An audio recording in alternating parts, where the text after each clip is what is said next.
Top quality और consistent performance के लिए सिर्फ सिल्वर पंप नाम याद रखना। ಕಾನೂನಿನ ಬಗ್ಗೆ ಹಿಂದೆ ಬಹಳಷ್ಟು ಜನರಿಗೆ ಅರಿವಿರಲಿಲ್ಲ. ಆ ಸಂದರ್ಭದಲ್ಲಿ ಜನ ಮಾತಾಡಕತ್ತಾ ಇದ್ರು, ನಮ್ಮ ಹಳ್ಳಿ ಜನ ಕೋಳಿ ಕೇಸು ಭಾರಿ ಕೇಸು ಅನ್ನುವಂಥ ಮಾತು, ಅಂದರೆ ಅಷ್ಟರ ಮಟ್ಟಿಗೆ ಕೋಳಿಗಳ ಬಗ್ಗೆ.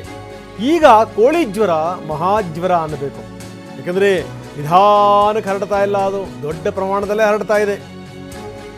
ನೋಡಿ ಎಂಥ ಸ್ಥಿತಿ ಅಂತಂದರೆ 2400 ಕೋಳಿಗಳು ಸತ್ತಿವೆ ಸರ್ಕಾರಿ ಪೋಲ್ಟ್ರಿನಲ್ಲಿ. ಜಿಲ್ಲಾಡಳಿತದಿಂದ ಭೂಪಾಲ್ನ ಪ್ರಯೋಗಾಲಯಕ್ಕೆ ಈಗಾಗಲೇ ಕೋಳಿಗಳನ್ನು ಕಳಿಸಿಕೊಡಲಾಗಿದೆ, ಸತ್ತ ಕೋಳಿಗಳ ಮಾದರಿಯನ್ನು. ಹಕ್ಕಿ ಜ್ವರ ದೃಢಪಟ್ಟಿದೆ. ಆಂಧ್ರದ ಕಡೆಯಿಂದ ಈ ಕಡೆಗೆ, ಆ ಕಡೆಗೆ ತೆಲಂಗಾಣದ ಕಡೆಯಿಂದ ತೋರಣಗಲ್ಲು, ಕೊರೆಕೊಪ್ಪ, ಒಡ್ಡು, ದೇವಲಾಪುರ ಹೀಗೆ ಸುತ್ತಮುತ್ತ ಭಾಗಗಳಲ್ಲಿ ಕೋಳಿ ಜ್ವರ ಕಾಣಿಸ್ಕೊಂಡಿದೆ.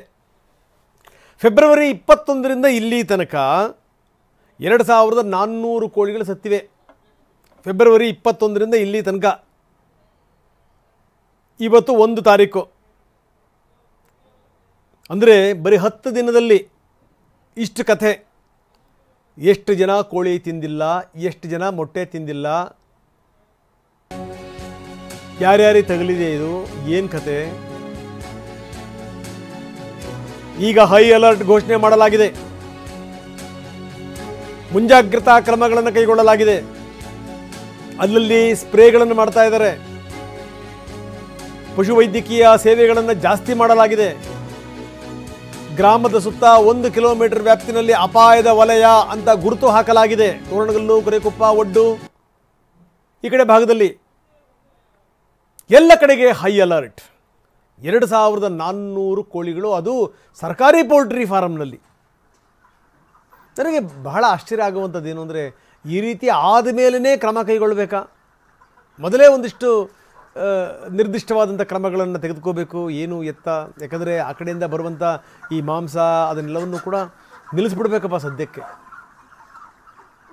ಬಂದಿಲ್ಲಿ ದೊಡ್ಡ ಮಟ್ಟದಲ್ಲಿ ಒಕ್ಕರ್ಸ್ಕೊತಂತಂದರೆ ಯಾವನ ಜವಾಬ್ದಾರಿ ಹೇಳಿ?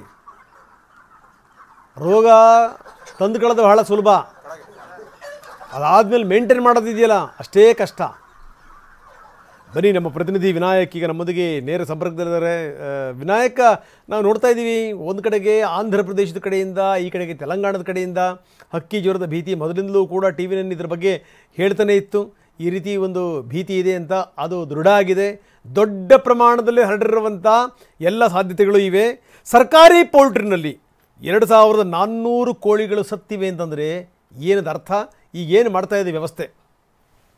ಖಂಡಿತ ರಂಗನಾಥ್, ನಿಜಕ್ಕೂ ಕೂಡ ಇದು ಆತಂಕ ಪಡುವಂತ ವಿಚಾರ. ಯಾಕಂತಂದ್ರೆ ಟಿವಿಯನ್ನು ಕೂಡ ನಿರಂತರವಾಗಿ ಹಕ್ಕಿ ಜ್ವರದ ಬಗ್ಗೆ ಜನರಲ್ಲಿ ಜಾಗೃತಿ ಮೂಡಿಸುವಂತ ಕೆಲಸ ಕೂಡ ನಿರಂತರವಾಗಿ ಮಾಡ್ತಾ ಬಂತು. ಜೊತೆಗೆ ಅದಕ್ಕೆ ಜಾಗೃತಿ ಮೂಡಿಸುವಂತ ಕೆಲಸ ಕೂಡ ಮಾಡ್ತಾ ಬಂತು. ಈಗ ಪ್ರಸ್ತುತವಾಗಿ ಬಳ್ಳಾರಿಯ ಸಂಡೂರು ತಾಲೂಕಿನ ಒಂದು ಕೊರೆಕೊಪ್ಪ ಗ್ರಾಮದಲ್ಲಿ, ಅದು ಸರ್ಕಾರಿ ಅಧೀನ ವ್ಯಾಪ್ತಿಯಲ್ಲಿ, ಅಂದ್ರೆ ಪಶುಪಾಲನಾ ಮತ್ತು ಪಶು ವೈದ್ಯಕೀಯ ಇಲಾಖೆ ವ್ಯಾಪ್ತಿಯಲ್ಲಿ ಬರತಕ್ಕಂತ ಒಂದು ಸರ್ಕಾರಿ ಫಾರ್ಮ್ನಲ್ಲಿ, ಕೋಳಿ ಫಾರ್ಮ್ನಲ್ಲಿ ಸುಮಾರು 2400 ಕೋಳಿಗಳು ಸಾವನ್ನಪ್ಪಿದ್ದಾವೆ.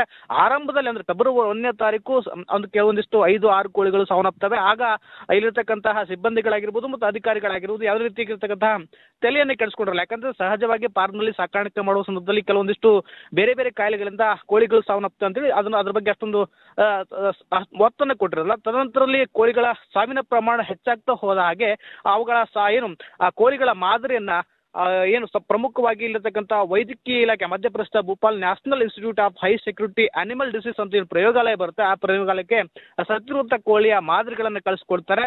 ಕಳಿಸ್ಕೊಟ್ಟ ನಂತರ ಬಂದಿರತಕ್ಕಂಥ ವರದಿ ಪ್ರಕಾರ ನಿಜಕ್ಕೂ ಕೂಡ ಆತಂಕ ಪಡುವಂತ ವಿಚಾರ. ಯಾಕಂತಂದ್ರೆ ಸುಮಾರು 1000 ಕೋಳಿಗಳಲ್ಲಿ ಈಗಾಗಲೇ ಹಕ್ಕಿ ಜ್ವರ ಇರುವಂತದ್ದು ದೃಢಪಟ್ಟಿರುವಂತದ್ದು. ಹೀಗಾಗಿ ಜಿಲ್ಲಾಡಳಿತ ಅಲರ್ಟ್ ಆಗಿ ತಕ್ಷಣವೇ ಆ ಕೋಳಿ ಫಾರ್ಮ್ಗೆ ಭೇಟಿ ನೀಡುವ ಮೂಲಕವಾಗಿ ಇರುವಂತಹ ಅಂದ್ರೆ ಸುಮಾರು 1020 ಕೋಳಿಗಳನ್ನ ಜೀವಂತವಾಗಿ ಮುಚ್ಚಿ ಹಾಕ್ತಾರೆ. ಅಂದ್ರೆ ಅದಕ್ಕೂ ಕೂಡ ಹರಡಿರುವ ಸಾಧ್ಯತೆ ಇರುವುದಾಗಿ ಸಾಕಷ್ಟು ರೀತಿ ಆತಂಕ ವ್ಯಕ್ತಪಡಿಸುವ ಮೂಲಕ ಅವುಗಳನ್ನ ಒಂದು ಮುಚ್ಚಾಕುವಂತ ಪ್ರಯತ್ನ ಕೂಡ ಮಾಡ್ತಾರೆ. ಮತ್ತೆ ಕೋಳಿ ಫಾರ್ಮ್ ಸುತ್ತ ಕೂಡ ಸ್ಪ್ರೇ ವ್ಯವಸ್ಥೆ ಆಗ್ತದೆ, ಡಿಡಿ ಪೌಡರ್ಗಳನ್ನ ಹಾಕ್ತಾರೆ. ಅಂದ್ರೆ ಆ ಸೋಂಕು ಹರಡದಂತೆ ಸಾಕಷ್ಟು ಮುಂಜಾಗ್ರತಾ ಕ್ರಮಗಳನ್ನು ತೆಗೆದುಕೊಳ್ತಾರೆ. ಇನ್ನೊಂದು ಆತಂಕಕಾರಿ ವಿಚಾರವನ್ನು ಹೇಳ್ಬೇಕಂತಂದ್ರೆ, ಇಲ್ಲಿರ್ತಕ್ಕಂಥ ಕೋಳಿ ಫಾರ್ಮ್ ಸಾಕಷ್ಟು ಸಂಡೂರು ತೋರಣಗಳ ವ್ಯಾಪ್ತಿಯಲ್ಲಿ ಸಾಕಷ್ಟು ಜನರು, ಅಂದ್ರೆ ಕೋಳಿ ಮಾಂಸವನ್ನ ಮಾರಾಟ ಮಾಡುವಂತ ಸಾಕಷ್ಟು ಜನರು ಖರೀದಿ ಮಾಡ್ಕೊಂಡು ಹೋಗ್ತಾ ಇದ್ರು. ಹೀಗಾಗಿ ಇಲ್ಲಿರ್ತಕ್ಕಂಥ ಕೋಳಿಗಳನ್ನ ಮುಂಚಿತವಾಗಿ ಏನಾದ್ರು ತೆಗೆದುಕೊಂಡು ಹೋಗಿ ಏನಾದ್ರು ಜನರು ಸೇವನೆ ಮಾಡಿದ್ರು ಕೂಡ ಸಾಕಷ್ಟು ಆತಂಕ ಇರುವಂತದ್ದು. ಹೀಗಾಗಿ ಎಲ್ಲ ರೀತಿಯಾಗಿರ್ತಕ್ಕಂಥ ತೋರಣಗಲ್ ವ್ಯಾಪ್ತಿಯಲ್ಲಿ ಜಿಲ್ಲಾಡಳಿತ ಈಗಾಗಲೇ ಸಾಕಷ್ಟು ಜಾಗೃತಿ ಮೂಡಿಸುವಂತ ಕಾರ್ಯಕ್ರಮ ಮಾಡ್ತಾ ಇದೆ. ಜೊತೆಗೆ ಪ್ರತಿ ಖಾಸಗಿ ಕೋಳಿ ಫಾರ್ಮ್ಗಳು ಕೂಡ ಈಗ ನೋಟಿಸ್ ನೀಡುವ ಮೂಲಕವಾಗಿ